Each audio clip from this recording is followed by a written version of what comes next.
Saudaraku sekalian, ya, saya mengajak saudara untuk mulai dengan firman Tuhan ya di dalam Injil Matius pasal yang ke-24 ayat ke-37 sampai 44. Injil Matius pasal yang ke-24, ya Anda boleh catat, tapi Anda juga bisa baca di screen.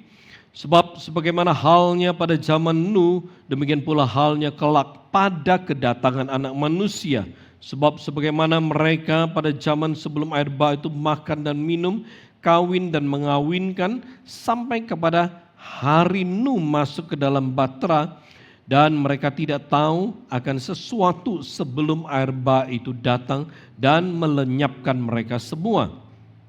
Demikian pula lah halnya kelak pada kedatangan Anak Manusia. Perhatikan 40-41, pada waktu itu kalau ada dua orang di ladang, yang seorang akan dibawa dan yang lain akan ditinggal. Kalau ada dua orang perempuan sedang memutar batu kilangan, yang seorang akan dibawa dan yang lain akan ditinggal. 42, karena itu berjaga-jagalah, garis bawahi, sebab kamu tidak tahu pada hari mana Tuhanmu datang. Tapi ketahuilah ini, jika tuan rumah tahu pada waktu mana pada malam hari pencuri akan datang, sudah pastilah ia berjaga-jaga dan tidak akan membiarkan rumahnya dibongkar. Sebab itu hendaklah kamu juga siap sedia, karena Anak Manusia datang pada saat yang tidak kamu duga. Amin. Saudaraku sekalian, perikop yang kita baca ini memberitahukan ya dan mengingatkan ya kepada kita akan hal kedatangan Tuhan Yesus yang kedua kali, yang diawali dengan pengangkatan. Ya, jadi saudaraku sekalian, orang Kristen yang hidupnya sesuai dengan kehendak Tuhan dan pimpinan Tuhan, itu akan Tuhan angkat terlebih dahulu ya, dan mereka tidak perlu mengalami masa sukar yang penuh dengan penderitaan, baru kemudian diakhiri dengan kedatangan Tuhan Yesus dari sorga untuk mengalahkan setan dan pengikutnya. Nah, saudaraku sekalian, hari ini ya, permisi tanya, apakah saudara sudah siap untuk pengangkatan? Apakah Anda sudah hidup di dalam kehendak Tuhan dan pimpinan Tuhan? Saudaraku sekalian, hidup di dalam kehendak dan pimpinan Tuhan itu adalah hidup menurut apa yang Tuhan inginkan ya atas kehidupan kita. Ya, ini yang disebut dengan hidup dalam kehendak dan pimpinan Tuhan. Nah, saudaraku sekalian, dan hal ini ya seringkali menjadi pergumulan bagi banyak orang Kristen. Ya, untuk hidup dalam kehendak Tuhan, untuk hidup dalam pimpinan Tuhan. Ya, itu pergumulan. Kenapa? Karena mereka masih melawan keinginan daging yang berada di dalam diri mereka, yang kadang-kadang menguasai kehidupan mereka sehingga mereka sulit sekali hidup dalam kehendak Tuhan dan dalam pimpinan Tuhan. Saudaraku sekalian, menjelang hari Tuhan yang mendekat, mari kita belajar untuk mempersiapkan diri kita agar kita siap untuk pengangkatan. Ya, dan ya, kita tahu bahwa pengangkatan itu bisa terjadi tiba-tiba tanpa diketahui oleh siapapun. Ya. Nah, saudaraku sekalian, saya tidak akan berbicara mengenai hal pengangkatan ini, ya, tetapi ya saya akan melanjutkan apa yang saya bicarakan beberapa minggu, seri khotbah di Oktober, karena Tuhan memberikan ya khotbah yang ya tentang hal yang sama, ya. Jadi beberapa minggu lalu kita mendengar tentang seri khotbah menjaga hati dengan penuh kewaspadaan, dan minggu ini saya akan berbicara lebih jauh dan lebih luas mengenai hal berjaga-jaga ini. Dan tema seri khotbah di November ini adalah berjaga-jaga dan waspada. Oke, berjaga-jaga dan waspada. Nah, kembali, saudaraku sekalian, berikut firman Tuhan yang kita dengar, ya, yang kita baca di atas tadi, itu memberitahukan kepada kita ya bahwa kita harus selalu berjaga-jaga. Amin, saudaraku. Ya, kita harus selalu berjaga-jaga. Kenapa? Karena banyak hal yang bisa terjadi tiba-tiba tanpa kita ketahui dan kita tidak bisa hindari, saudaraku, di dalam kehidupan kita ini, ya, sebagai orang Kristen dan juga di dalam hubungan kita dengan Tuhan. Ketika kita berbicara tentang berjaga-jaga, saudaraku sekalian, kita tahu bahwa berjaga-jaga merupakan perkara yang sangat amat penting bagi kita sebagai orang Kristen. Ya, kita harus memperhatikan perkara ini. Kenapa? Ya, karena ketika ya kita tidak berjaga-jaga dengan baik dan benar, maka ya kita bisa terjebak atau kita bisa jatuh di dalam jerat tipu muslihat daripada setan. Dan ketika ya kita jatuh di dalam tipu muslihat setan, ya saudaraku sekalian perhatikan, hidup kita itu akan menjadi jauh dari Tuhan, ya. Dan bukan saja hidup kita menjadi jauh dari Tuhan, tapi hidup kita itu, ya hubungan kita dengan Tuhan juga akan menjadi rusak. Okay?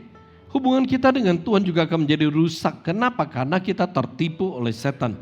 Oleh sebab itu saudaraku sekalian, ya kita harus serius berjaga-jaga di dalam kehidupan kita sebagai anak Tuhan. Amin saudaraku. Nah, ketika kita berbicara tentang berjaga-jaga dan waspada, kira-kira saudaraku sekalian, dalam hal apa ya kita harus berjaga-jaga?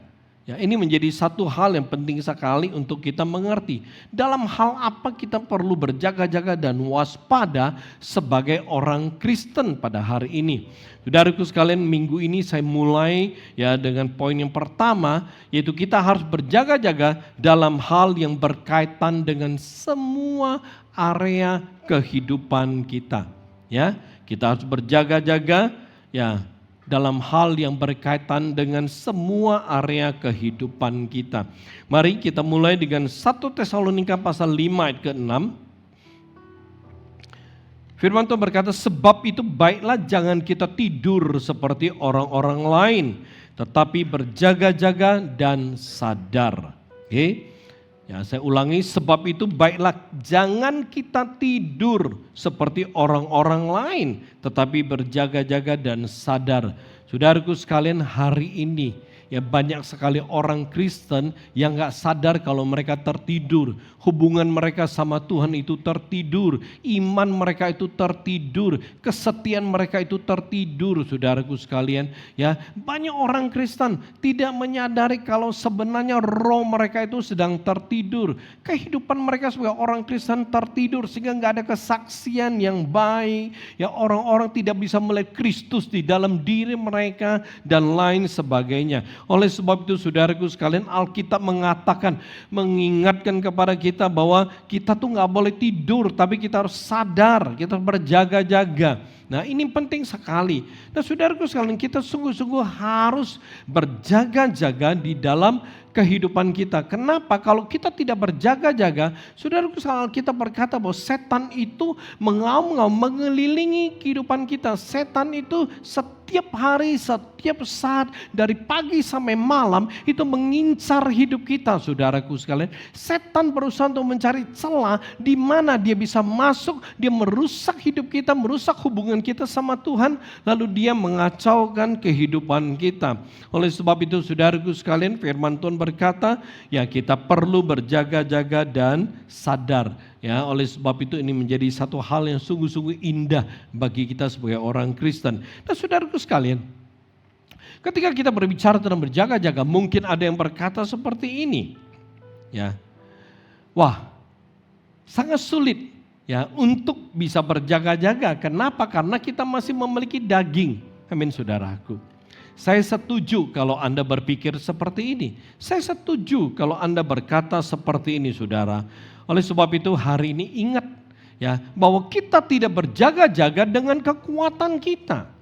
Saudara, kita tidak berjaga-jaga dengan pengertian kita. Kita nggak berjaga pakai hikmat kita, pakai pengetahuan kita. Tapi kalau kita bisa mampu berjaga-jaga, kuat dalam berjaga-jaga, kita itu berjaga-jaga berdasarkan atau berpatokan pada kebenaran firman Tuhan. Artinya hari ini ketika kita berjaga-jaga, kita tuh berjaga-jaganya dengan firman Tuhan. Kita bukan berjaga-jaga dengan kita punya kekuatan. Ya, kita berjaga-jaga dengan firman Tuhan. Kenapa? Efesus 6:17 berkata bahwa firman Tuhan itu adalah pedang roh. Dan Ibrani pasal yang ke-4:12 berkata bahwa firman Tuhan itu lebih kuat dan lebih tajam ya dari pedang bermata dua. Ya, oleh sebab itu saudaraku sekalian, firman Tuhan itu adalah senjata yang akan memberikan kita kemenangan terhadap berbagai tipu muslihat setan. Amin saudaraku. Ya, karena itu mari ya, saya rindu saudara sungguh-sungguh mampu berjaga-jaga. Karena ya kalau kita tidak berjaga-jaga, ketika Tuhan menyatakan kemuliaannya, gitu pengangkatannya, saudaraku sekalian, kita akan menyesal kalau kita tidak terangkat. Mari, ketika kita bicara berjaga-jaga di dalam seluruh ya area yang berkaitan dengan kehidupan kita, kira-kira saudaraku sekalian, area kehidupan mana ya, yang mana yang harus kita jaga dengan baik berdasarkan atau berpatokan firman Tuhan. Ya, saya akan menyampaikan beberapa area ya, dan saya percaya bahwa area-area ini yang akan mewakili seluruh kehidupan kita. Yang pertama, area yang harus kita jaga dengan baik berdasarkan firman Tuhan itu adalah pikiran kita, saudara. Ya, pikiran kita. Pikiran kita, saudaraku sekalian, itu punya kekuatan yang sangat amat luar biasa. Karena bagaimana Anda berpikir, begitulah kehidupan Anda. Oke, mari Filipi pasal 3 ayat ke-19 berkata, kesudahan mereka ialah kebinasaan, Tuhan mereka ialah perut mereka, kemuliaan mereka ialah aib mereka. Perhatikan, pikiran mereka semata-mata tertuju kepada perkara duniawi. Efesus 4:17, sebab itu kukatakan dan kutegaskan ini kepadamu di dalam Tuhan. Jangan hidup lagi sama seperti orang-orang yang tidak mengenal Allah dengan pikirannya yang sia-sia. 2 Korintus 11:3. Tetapi aku takut kalau pikiran kamu disesatkan dari kesetiaan kamu yang sejati kepada Kristus. Sama seperti Hawa diperdayakan oleh ular dengan kelicikannya. Jadi saudaraku sekalian, ya, perhatikan, kita harus menjaga pikiran kita dengan baik, ya. Kenapa? Karena ketika sebelum kita percaya kepada Tuhan Yesus, pikiran kita itu ya benar-benar hanya tertuju kepada perkara-perkara duniawi. Ya, hanya tertuju kepada perkara-perkara duniawi, ya. Tetapi setelah kita mengenal Tuhan Yesus, ya, perhatikan dalam Efesus, ya, kita tuh tidak boleh hidup lagi seperti orang-orang yang tidak mengenal Tuhan. Itu kata firman. Ya. Jadi kalau kita sudah percaya Yesus, mari termasuk pikiran kita, ya, jangan kita hidup seperti mereka. Ya, pikiran mereka adalah pikiran yang sia-sia kata firman Tuhan. Ya, dan hal yang penting kita perlu menjaga pikiran kita agar pikiran kita enggak disesatkan oleh ya setan, tidak diperdayakan oleh setan. Nah, saudaraku sekalian, ini hal yang saya rindu Anda perhatikan. Kalau pikiran kita itu disesatkan oleh setan, seperti kata 2 Korintus tadi, perhatikan, pikiran kita akan menjadi salah. Dan ketika pikiran kita salah, hidup kita salah. Ya, perbuatan kita salah, perilaku kita salah, ya. Oleh sebab itu tadi saya sudah katakan, kalau pikiran kita itu punya kekuatan yang luar biasa. Ya, begitu pikiran kita salah, otomatis hidup kita akan salah. Ya, perilaku kita juga akan nggak benar. Ya, perbuatan kita juga akan nggak benar. Ya, oleh sebab itu, mari saudaraku sekalian mengerti dengan baik, mengerti dengan jelas. Ya, pikiran itu luar biasa. Saya berikan contoh. Saudaraku sekalian, ketika pikiran saudara itu berkata, ya, cari uang itu susah, nyari kang tahu itu susah gitu loh, ya. Habis itu kalau nyari proyek juga susah, ya. Atau pikiran Anda berkata, aduh, aku punya kebutuhan hidup yang banyak loh. Kalau pikiran Anda selalu berkata seperti ini, maka Anda akan menjadi satu orang Kristen yang sulit sekali punya kehidupan memberi. Bukan saja kehidupan memberi, saudaraku sekalian, Anda akan sulit sekali untuk bayar persepuluhan dengan benar dan setia. Karena pikiran Anda selalu berkata, tuh cari duit itu susah. Ya. Saya tidak tahu apakah ada orang Kristen yang berpikir seperti ini. Ya, enak ya, gua cari duit setengah mati. Ya, tapi gue mesti kasih lagi Tuhan 10%. Oh, gue cari duit setengah mati, gue kerja banting tulang, tapi gue mesti bayar Tuhan 10%. Enak aja Tuhan seperti begitu. Nah, saudaraku sekalian, kalau saudara punya pikiran seperti ini, mari Itu pikiran yang salah. Jangan ada pikiran seperti ini. Kenapa? Karena firman Tuhan berkata, kalau kita mau sungguh-sungguh diberkati, bawalah seluruh persembahan kita, Malaki pasal 3 ayat 10. Ya, ketika kita membawa persepuluhan kita, Tuhan berkata, ujilah aku. Di dalam seluruh Alkitab, seperti yang sering saya katakan, kita nggak boleh mencobai Tuhan. Kita nggak boleh menguji Tuhan. Tetapi Tuhan sendiri membuka diri dan berkata, ujilah aku. Kalau engkau bayar persepuluhan dengan baik, benar dan setia, aku akan membukakan tingkap langit, kucurahkan berkat. Sampai apa? Berkelimpahan. Ya, jadi bukan pas-pasan, ya, bukan cukup, tapi berkelimpahan. Ya, tapi menjadi masalah seberapa mampu kita membayar persepuluhan dengan setia dan benar. Amin. Nah, kita kembali. Saudaraku sekalian, atau contoh lain, ketika pikiran saudara berkata bahwa pekerjaan atau bisnis itu lebih penting daripada ibadah, maka Anda pasti akan skip ibadah atau Anda tidak beribadah kepada Tuhan ketika ada pekerjaan atau urusan bisnis Anda yang bertepatan ya dengan ibadah gereja. Kalau pikiran Anda berkata seperti ini, ya, wah, bisnis lebih penting. Maka nggak heran, ya, Anda tidak masalah ketika Anda skip ibadah. Amin saudaraku. Atau contoh lain. Ketika pikiran Anda berkata, ya, kalau jadi orang Kristen mah biasa-biasa aja. Itu sudah cukup. Nggak perlu berkobar-kobar. Ya.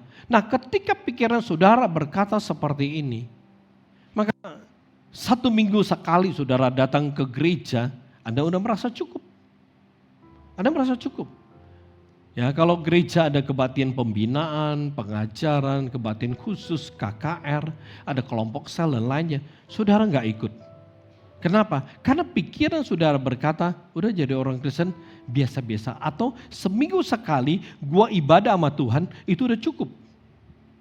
Kalau pikiran kita berkata seperti ini saudaraku sekalian, maka begitulah yang akan kita jalani dalam kehidupan kita. Seminggu sekali kita beribadah, sisa kebaktian yang lain kita merasa gak penting. Masalahnya saudaraku, bukan seberapa banyak saya katakan ya, Anda harus mengikuti ibadah. Tetapi Anda perlu mengerti, semakin banyak Anda mengikuti ibadah, maka rohanimu akan semakin bertumbuh. Engkau akan memperoleh kekuatan ya, lebih besar ya atas kehidupan rohani Anda. Kenapa? Karena ketika kehidupan rohani Anda kuat, Anda nggak mudah ditipu sama setan.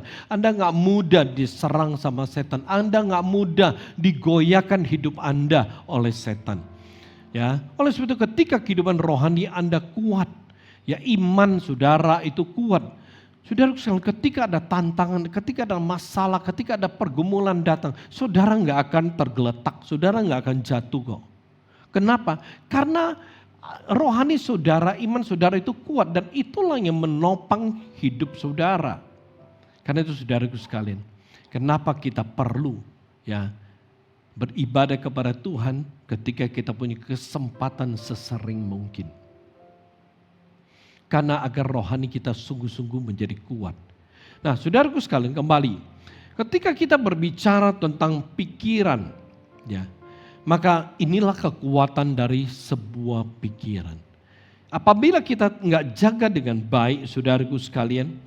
Maka pikiran kita rapuh. Karena nggak dilindungi. Ya, begitu pikiran kita diserang sama setan. Ditipu sama setan. Saudaraku sekalian, pikiran kita akan berubah. Ya, berubah dari yang rohani menjadi duniawi. Padahal dulu pikiran kita itu duniawi. Setelah kita percaya Yesus, diubah sama Tuhan. Ya, ditaruh sama Tuhan pikiran-pikiran duniawi. Diberikan pikiran-pikiran dari Tuhan. Tapi karena kita nggak jaga dengan baik pikiran kita, ada celah. Setan masuk, setan susupin. Lalu dia taruh pikiran-pikiran duniawi di dalam diri kita.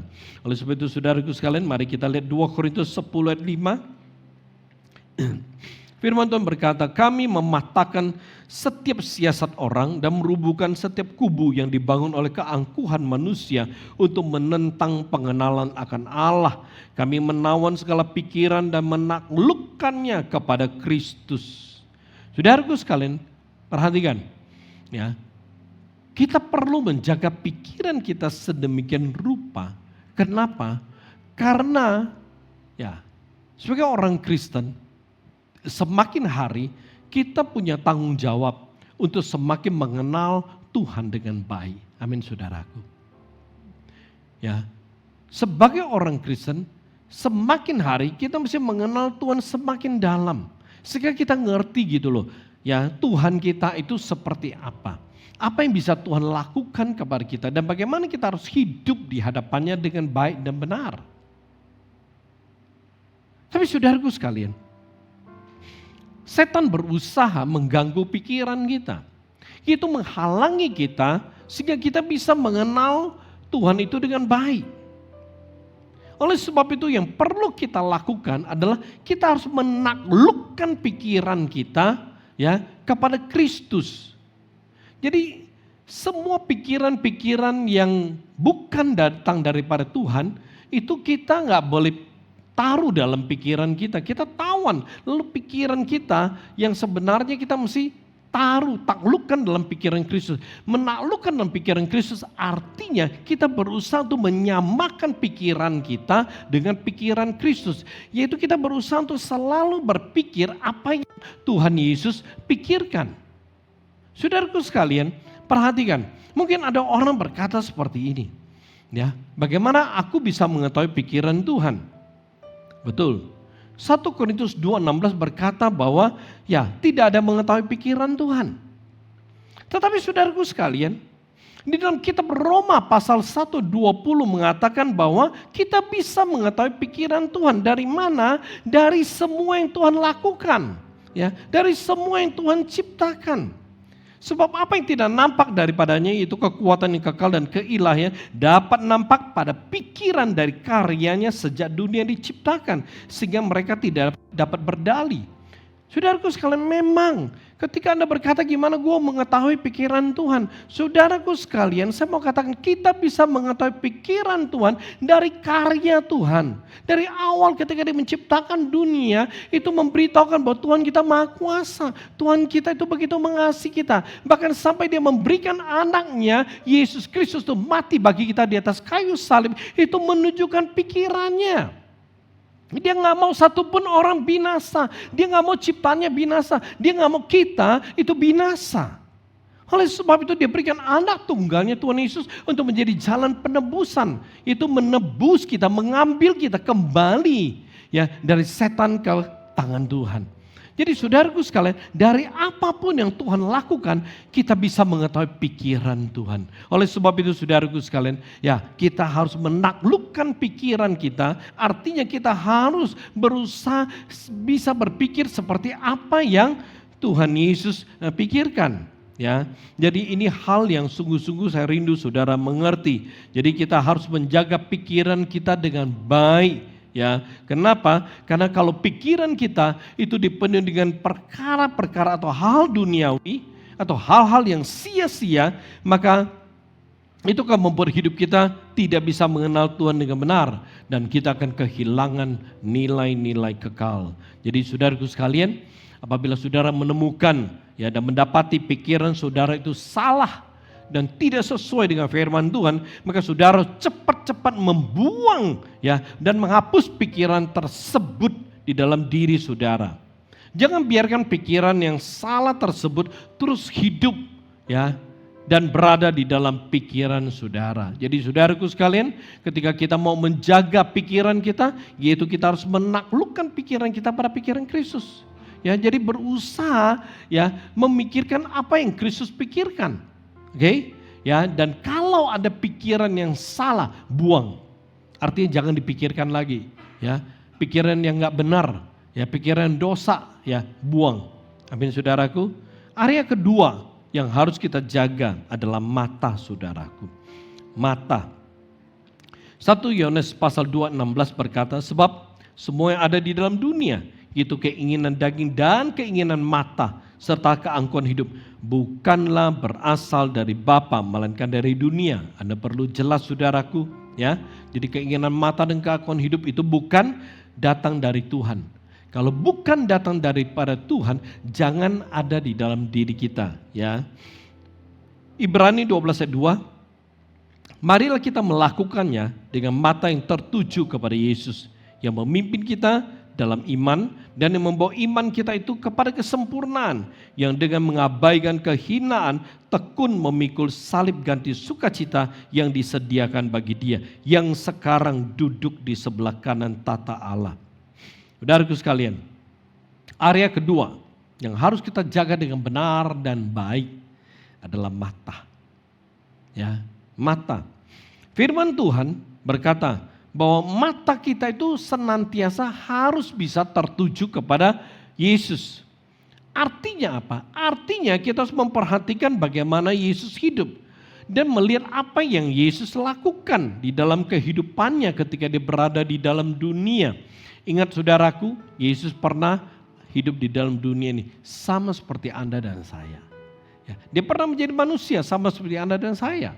Ya, oleh sebab itu saya percaya, ya, apa yang Yesus lakukan kita bisa lakukan. Bahkan Yesus berkata bahwa kita bisa melakukan perkara-perkara jauh lebih besar yang pernah Dia lakukan.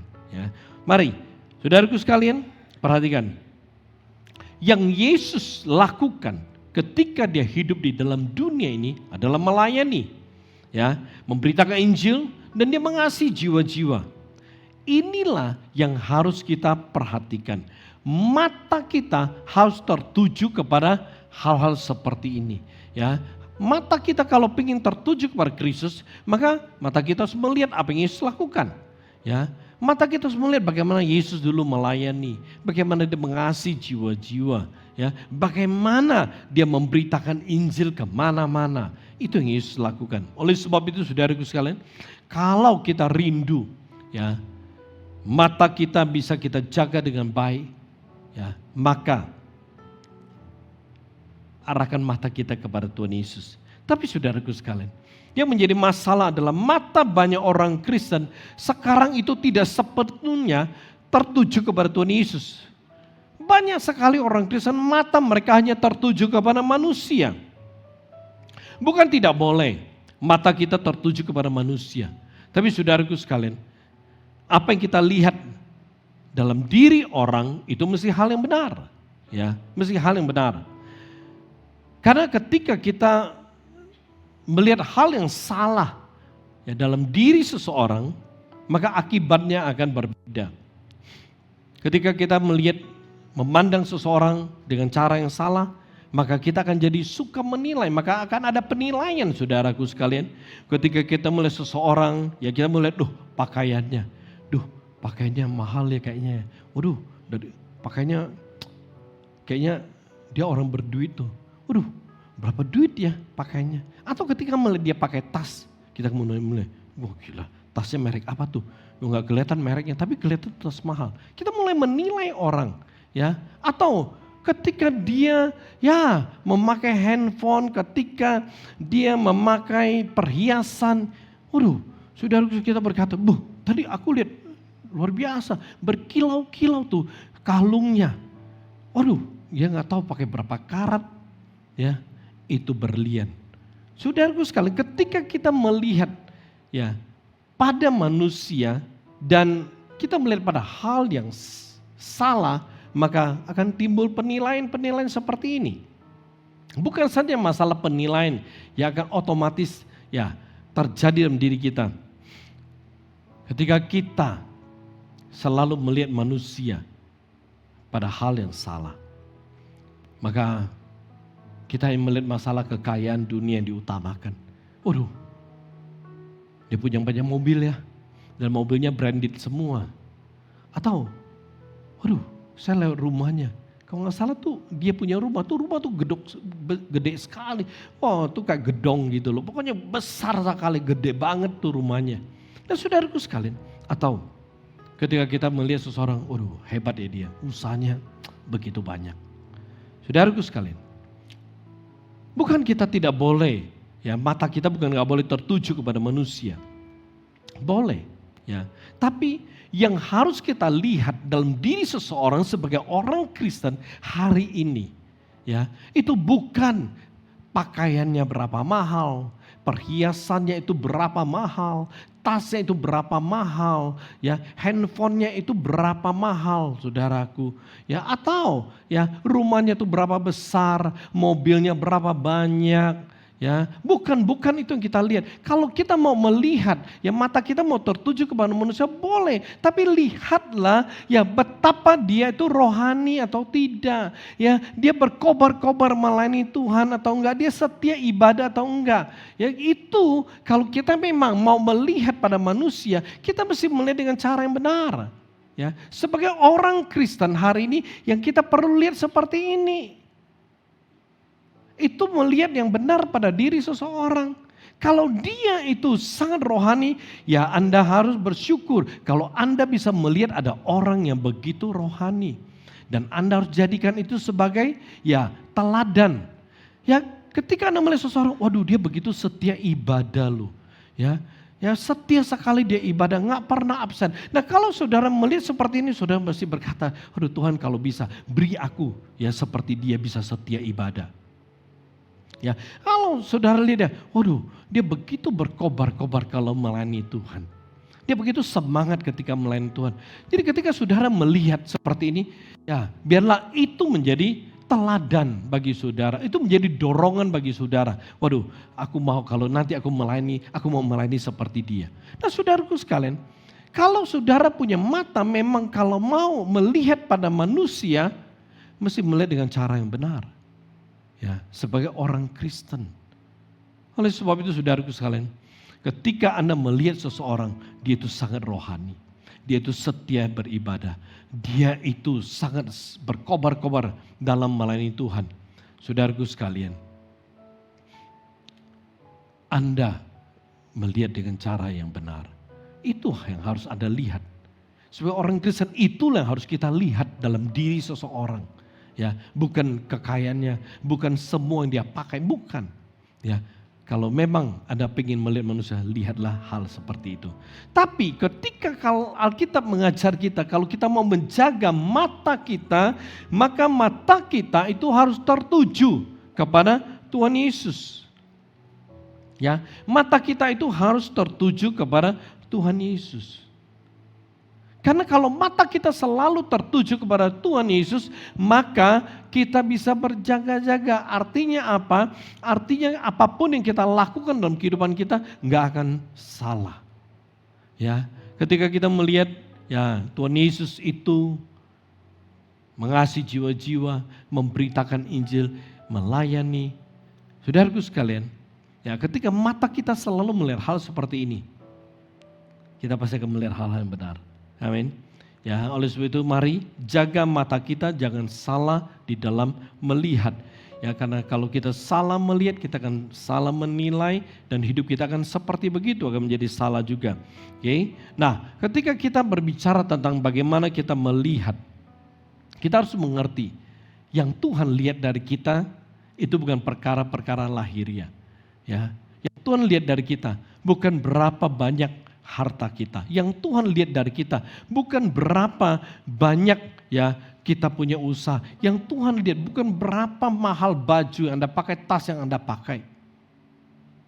Bukan berapa besar rumah saudara. Tapi yang Tuhan lihat adalah apa yang ada di dalam diri saudara. Tuhan lihat betapa setianya saudara ibadah. Betapa setianya saudara melayani. Itu yang Tuhan lihat. Jangan salah saudaraku.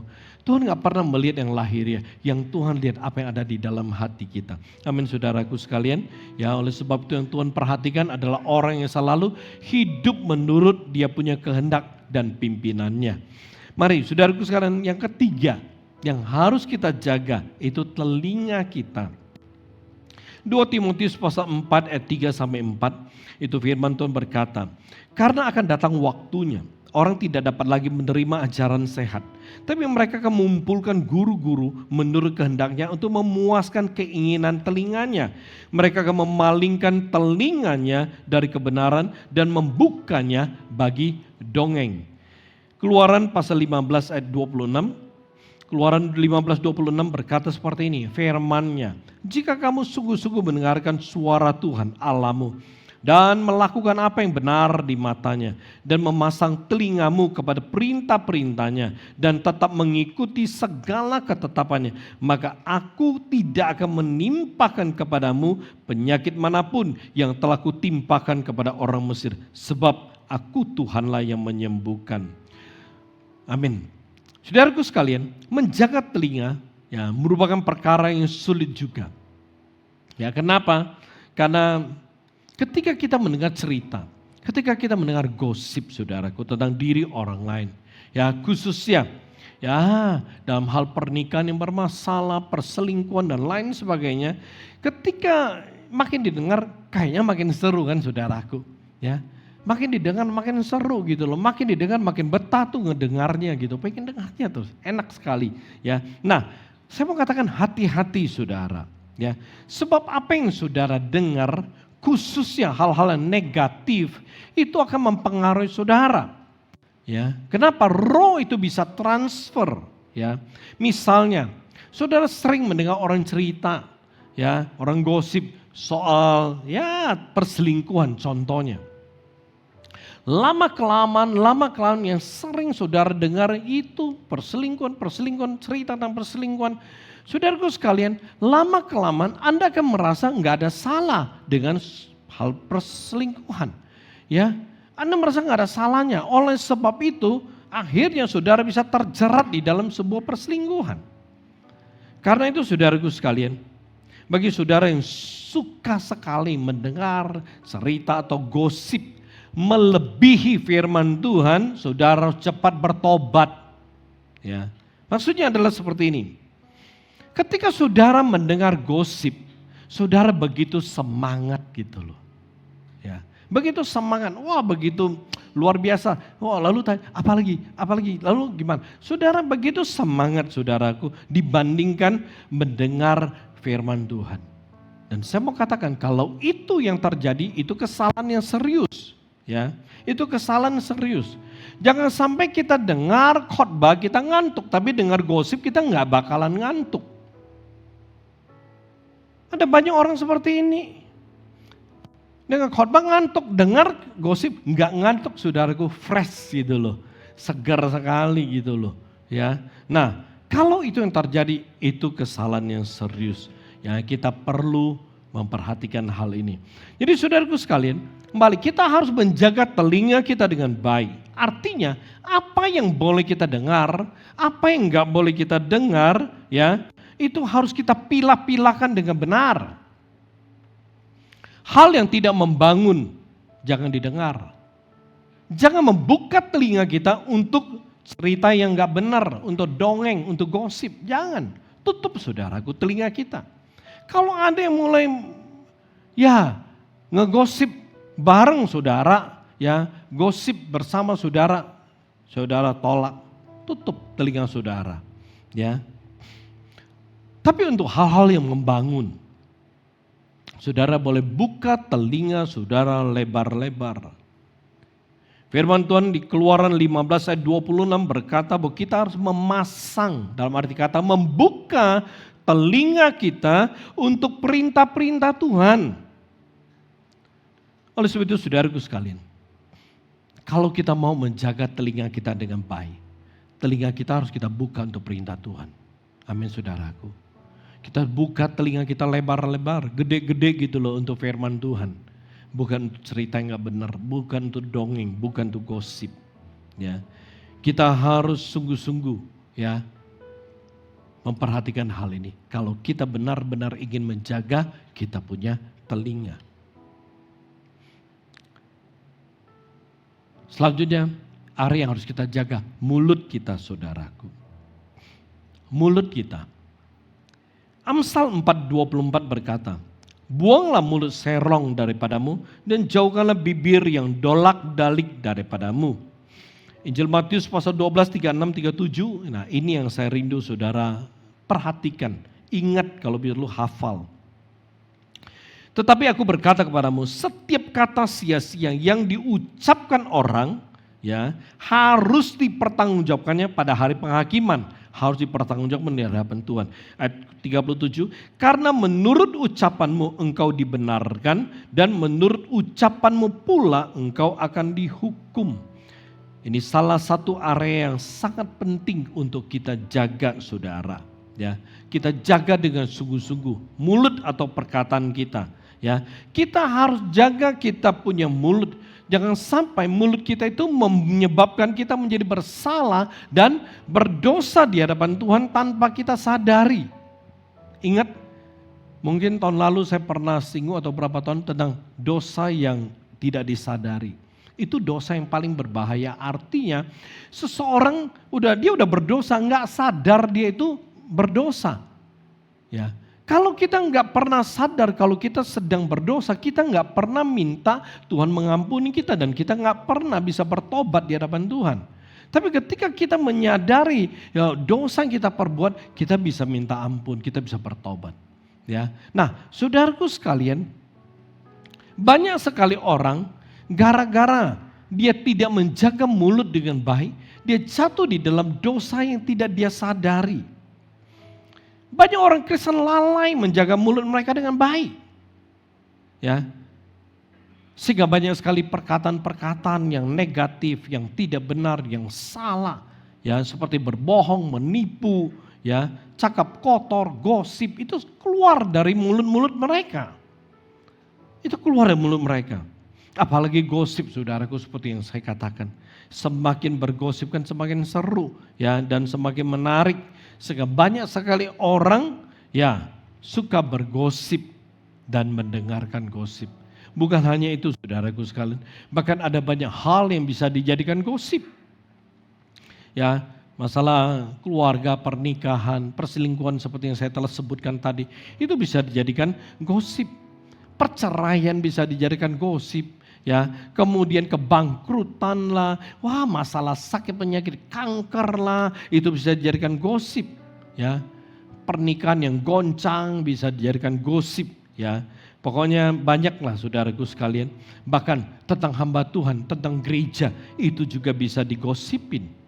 Ya, banyak orang gosip tentang gereja, saudaraku sekalian. Ya, pendeta saya begini begitulah, orangnya beginilah begitulah. Ya, bahkan ada yang berkata seperti ini, coba kalau tidak ada aku di dalam gereja ini, mana bisa seperti ini, dan lain sebagainya.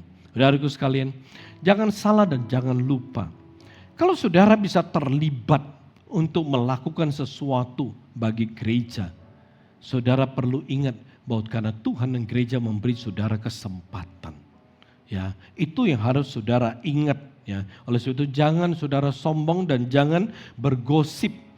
Ya, tentang apa yang telah saudara lakukan untuk Tuhan dan gereja.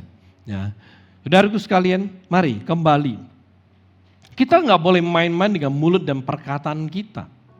Matius 12 ayat 37 dengan sangat amat jelas berkata, menurut ucapanmu engkau akan dibenarkan dan menurut ucapanmu pula engkau akan dihukum. Saudaraku sekalian, seperti yang saya katakan di awal, menjaga mulut itu memang tidak mudah. Ya, tidak mudah karena banyak hal keluar secara spontan gitu loh. Ya, tetapi firman Tuhan mengingatkan pada kita harus memperhatikan setiap perkataan mulut kita. Ya, jangan sampai perkataan mulut kita itu seperti yang saya katakan membuat kita bersalah lalu berdosa di hadapan Tuhan dan kemudian mendatangkan hukuman atas kehidupan kita. Setiap perkataan sia-sia, setiap perkataan yang gak benar, yang salah, ya, itu ingat tercatat sama Tuhan. Saudara nggak bisa berkata, gue lupa ya, dulu kayaknya gue nggak pernah deh ngomong gitu. Saudaraku sekalian, saudara boleh lupa, malaikat nggak lupa saudaraku. Oleh sebab itu, kata-kata sia-sia jangan sering-sering diucapkan. Ya, hal-hal yang nggak perlu komentar, jangan dikomentarin, saudaraku. Belajar jadi bijak, amin, saudaraku. Ya, yang menjadi masalah adalah Sanggup gak kita mempertanggungjawabkan semua yang kita katakan? Semua perkataan sia-sia sanggup gak kita tanggung jawab di hadapan Tuhan? Itu menjadi masalah. Kalau sanggup gak masalah saudara. Kalau sanggup gak masalah. Saudara gosip, saudara boleh mengatakan semua hal-hal gak benar. Ya, yang penting saudara merasa senang, silahkan ngomong. Tapi jangan salahkan Tuhan ketika Tuhan berkata, aku tidak mengenal engkau. Enyalah dari hadapanku. Kalau saudara bisa terima, enggak menjadi masalah. Tapi saudaraku sekalian, sebagai gembala, sebagai hamba Tuhan, saya mau katakan, jaga mulut saudara. Karena saya rindu saudara diberkati. Saya mau saudara diberkati. Oleh sebab itu saya mau saudara jaga mulut saudara. Jangan sampai berkat Tuhan itu bocor dari mulut saudara.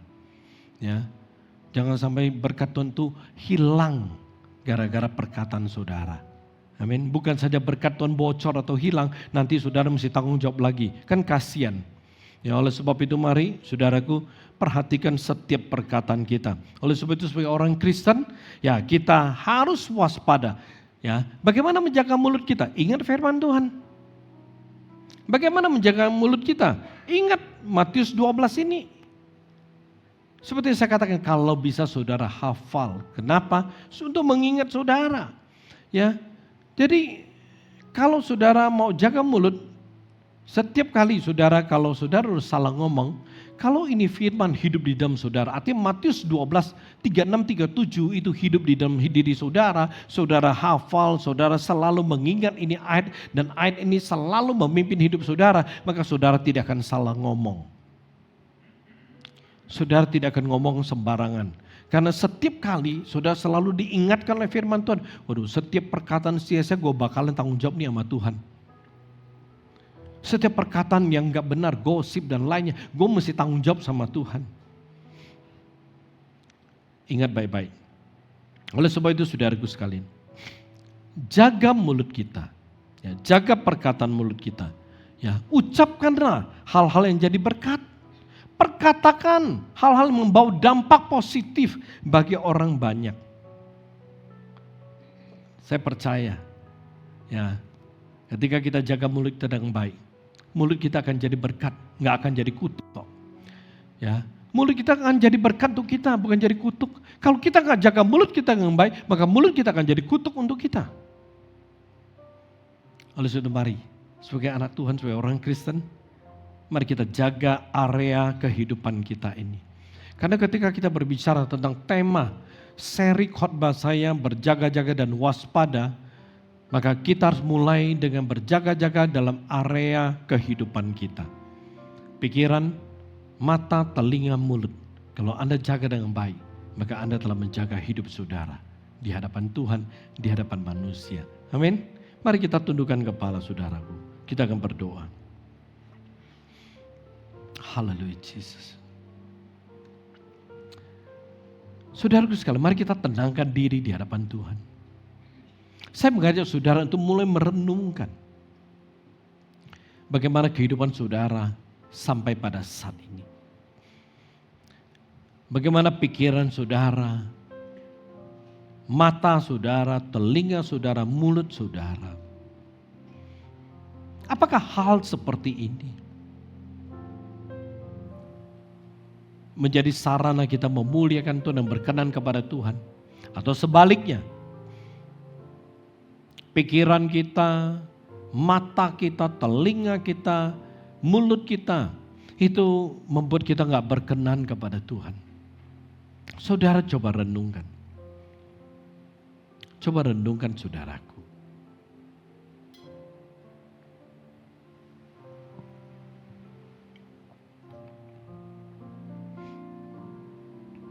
Apabila pikiran saudara salah,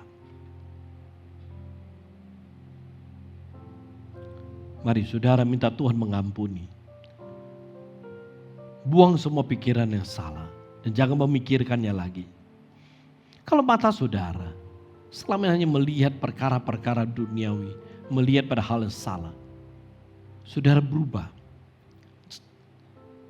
Arahkan mata saudara, lihat kepada hal yang lain. Biarlah mata saudara boleh senantiasa tertuju kepada Tuhan Yesus. Selalu tertuju kepada hidup daripada Tuhan Yesus. Apa yang Yesus lakukan? Biarlah mata kita selalu melihat hal tersebut. Dan jadikan apa yang Yesus lakukan itu menjadi inspirasi bagi kita untuk melakukan hal yang sama. Itu mengasihi jiwa-jiwa, melayani, dan memberitakan Injil. Kalau telinga kita salah, kita selalu membuka telinga kita untuk cerita yang salah, dongeng, bahkan gosip.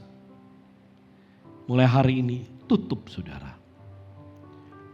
Tutup telinga saudara. Jangan mau mendengar cerita yang gak benar, gosip yang gak benar. Tutup. Tapi buka, pasang telinga saudara untuk perintah-perintah Tuhan. Karena itu cara saudara menjaga telingamu. Dan juga mulut saudara. Kalau mulut saudara salah di hadapan Tuhan, saudara mengatakan banyak hal-hal yang sia-sia. Minta Tuhan mengampunimu. Dan minta Tuhan menuntun saudara. Sehingga saudara bisa mengeluarkan perkataan-perkataan yang benar, yang membangun dan membawa dampak positif bagi banyak orang lain. Renungkan saudaraku. Kalau salah, bertobat. Minta Tuhan mengampuni. Dan minta Tuhan memberi kekuatan baru kepada saudara. Hallelujah Jesus. Glory, glory Jesus. Bapa, hamba berdoa. Hamba menyerahkan Tuhan setiap anak-anak-Mu yang ada di hadapan-Mu dalam tangan kuasa-Mu.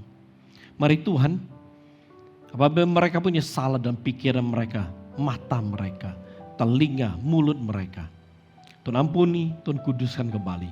Dan Tuhan hamba berdoa, mari beri mereka kekuatan dan mampukan mereka. Agar mereka boleh hidup dengan cara yang benar di hadapan Tuhan. Mereka boleh menjaga pikiran mereka, boleh menjaga mata mereka, telinga mereka, mulut mereka, dan perkataan mereka dengan baik. Sehingga mereka punya hidup itu berkenan kepada Engkau dan diberkati oleh Engkau. Terima kasih Bapa, berkati firman-Mu, sempurnakan dalam diri hidup setiap anak-anak-Mu yang percaya dan menerimanya. Mulia bagi nama-Mu, dalam nama Yesus yang luar biasa kami berdoa. Haleluya, amin.